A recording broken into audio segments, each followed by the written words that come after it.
nggih Suramaya wonten dawuh Kulon.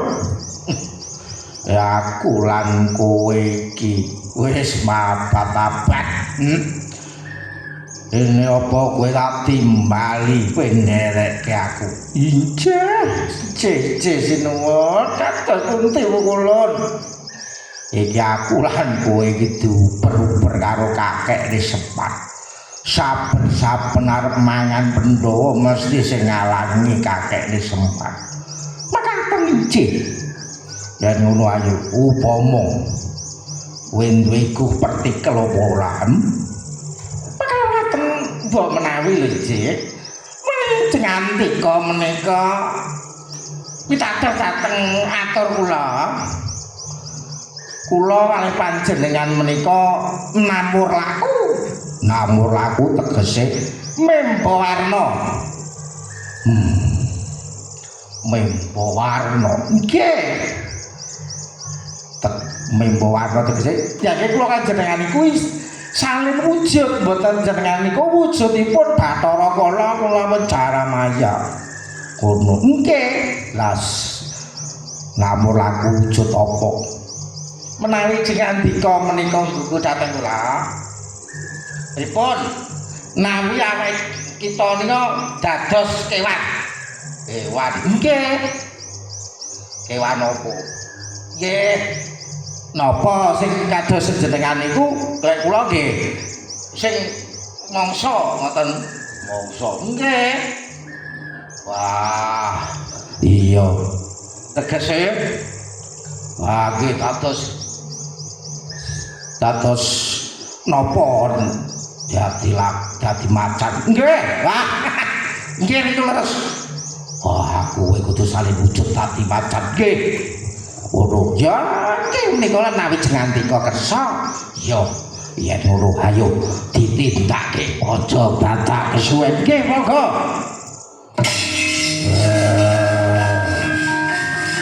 Wah.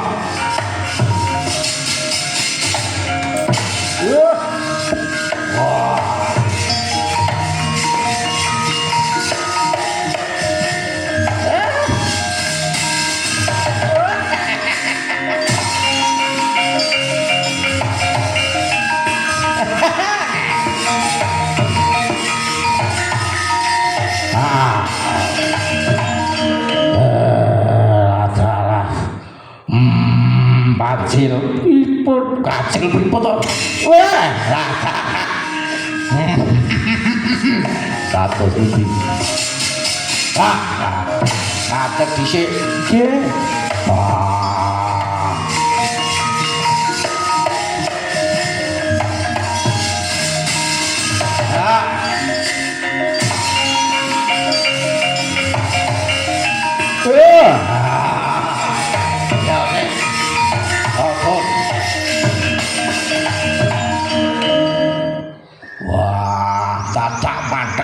Kosek kula niki dereng matur.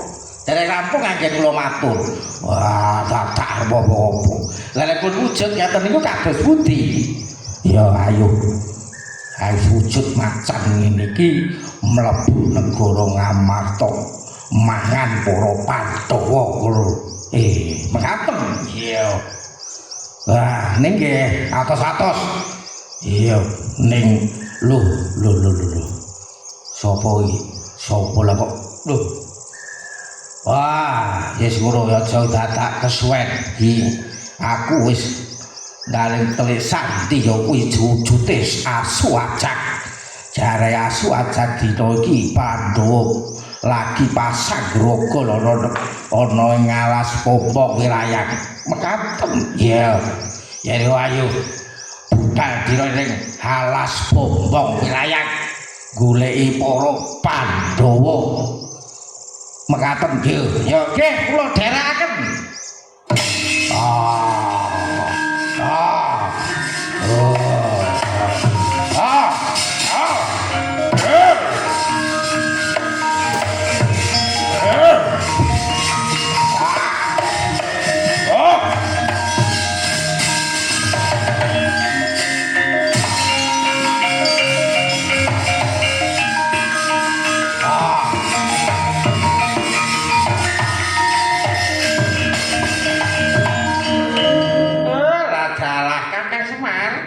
Iji kados pundi pukulun nek mandeg dhisik ora apa-apa di mandeg dhisik Kakang Semar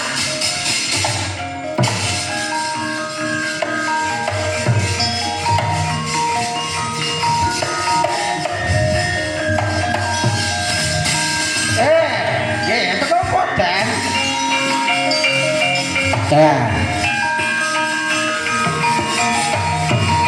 malah kan kesapi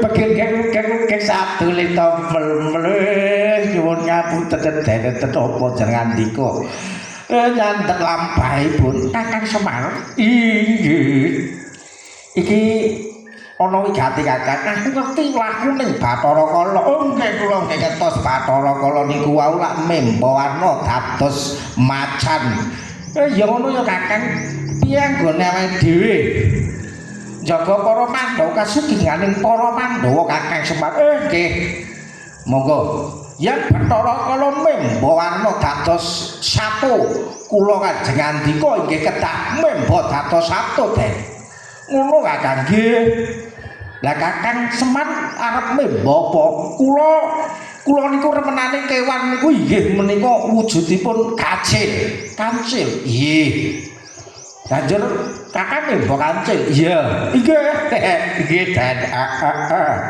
ya yen ngono Kakang Semar memba kancil aku bakal memba wujude gajah wonten awi Den awi enggal dipun tindakaken Den wonten ndak kesuwen Den ayo Kakang Semar mujabat kok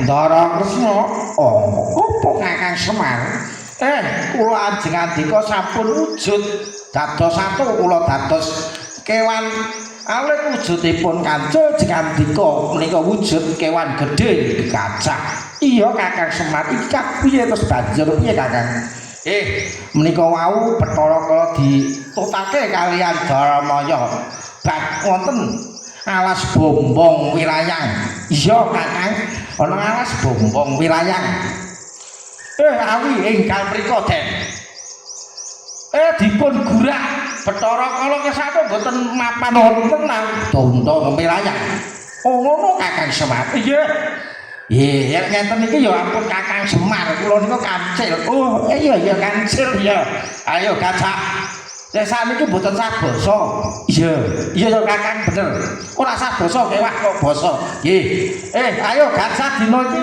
enggal tumuju ana ing alas bombong wilayah ayo kacul tak dereke Kanjeng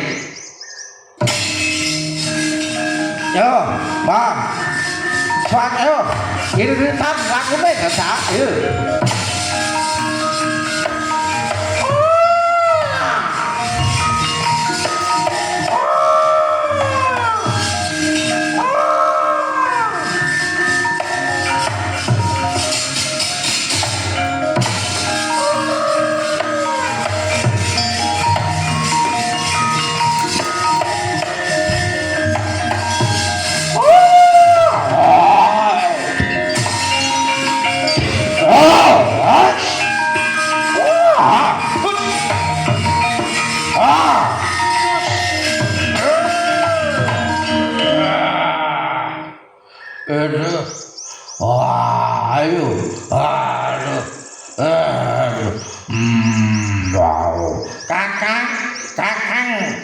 aja kontek nek Kakang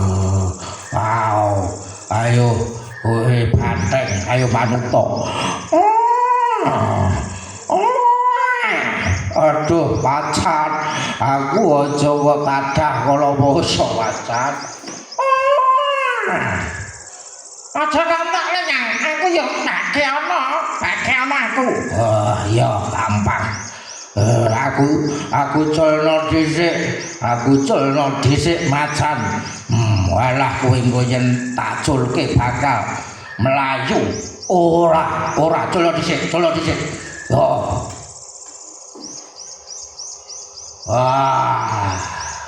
Ayo, terus piye? Ya, macan opo? Iki kasih domangan piye kok malah do jagongan. Ayo, Gose, madhep. Pateng. Aku gelem kok pangan ning kowe aja culika tumintakmu. Lho culika piye? Aku kok kroyok karo adimu.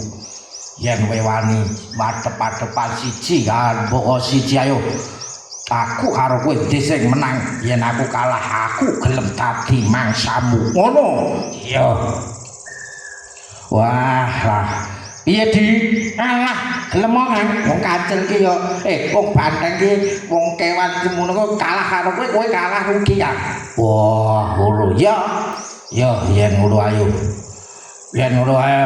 Dendi kowe apa aku? Ya, yo.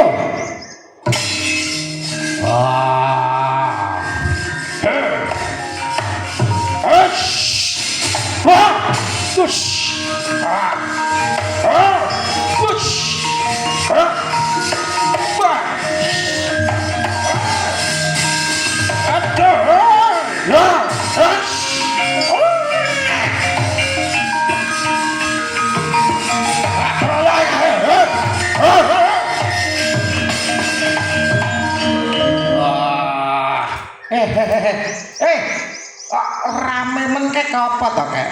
Rame men apa kae kok men wah gembuleng kaya apa kae? Lho. Kaya banteng kae. Wah, banteng kae. Lho banteng. Waduh. Lacil. Wah, iki banteng. Iya. Neng apa kowe kok mlayu-mlayu nganti kaya sifat kuping lakumu mlayumu? Aduh, Cil, aku jaluk tulung, Cil. Tulung piye?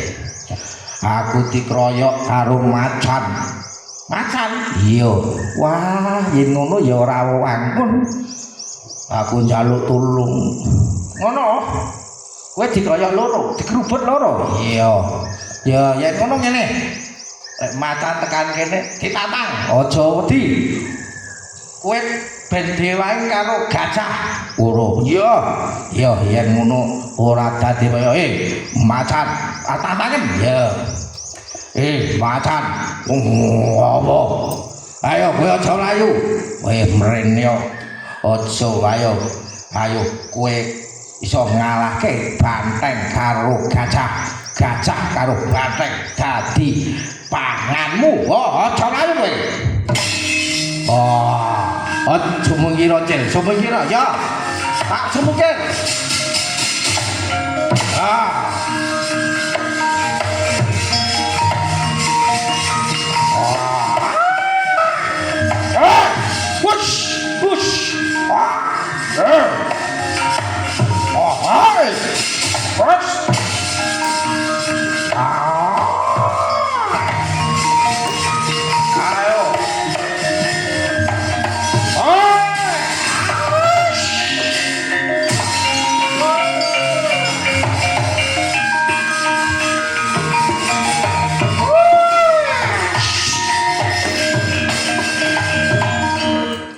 Rame denyo Bondayuda Gajah Badar Nalendra Ndrawati Macan Daldar dados Bathara Kala.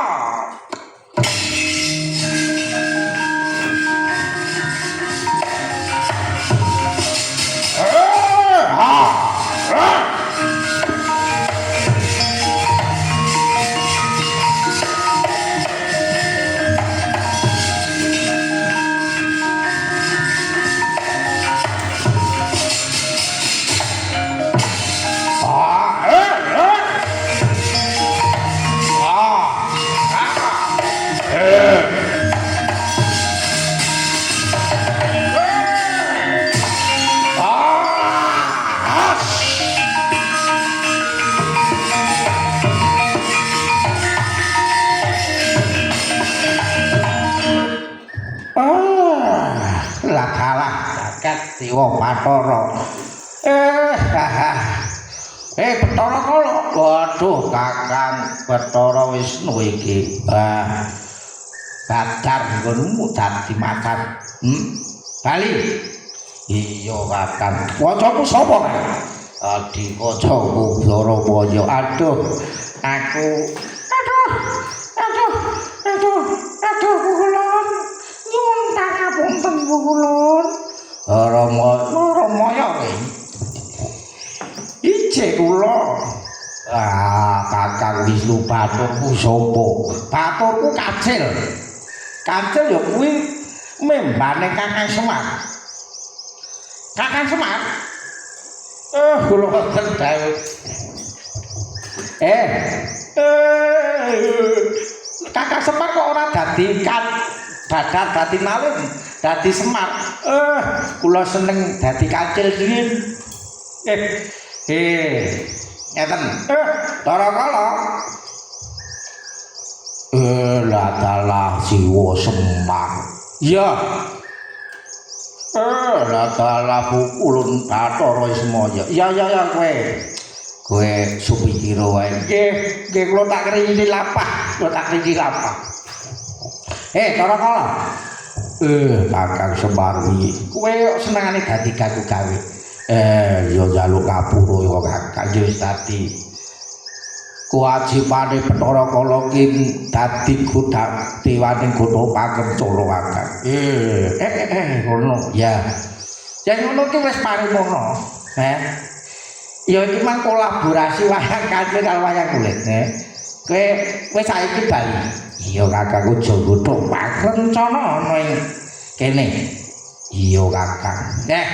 Sinuwun, apa Kakang Semar? Niki sampun paripurna, menika sampun dumugi semeten rumiyin anggenipun kula kanjengandika menika buru dhateng si Bathara Kala nika. Ngono Kakang. Nggih, menika awit saking kersaning Gusti. Iya Kakang. Piye? Menika sampun kalampahan makaping menika sampun kaping Jumat nika pun sekawan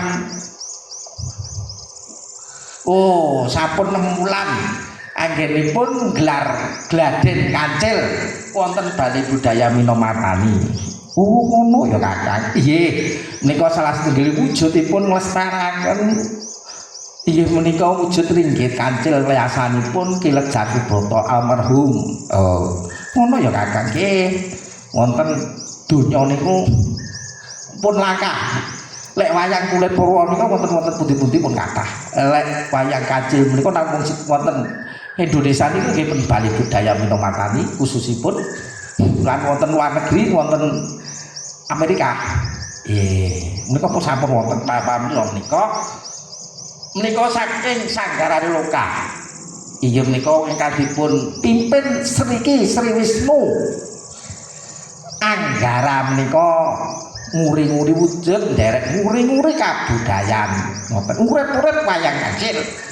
Ngono ya Kakang. Ya Kakang iki wis mancing wagi. Ayo Kakang jauh pamit suwang-suwangan ya Kakang. Nggih kula dhaaken Gus. Monggo, aku Gus. Ayo Kakang. Aku jaluk pamit.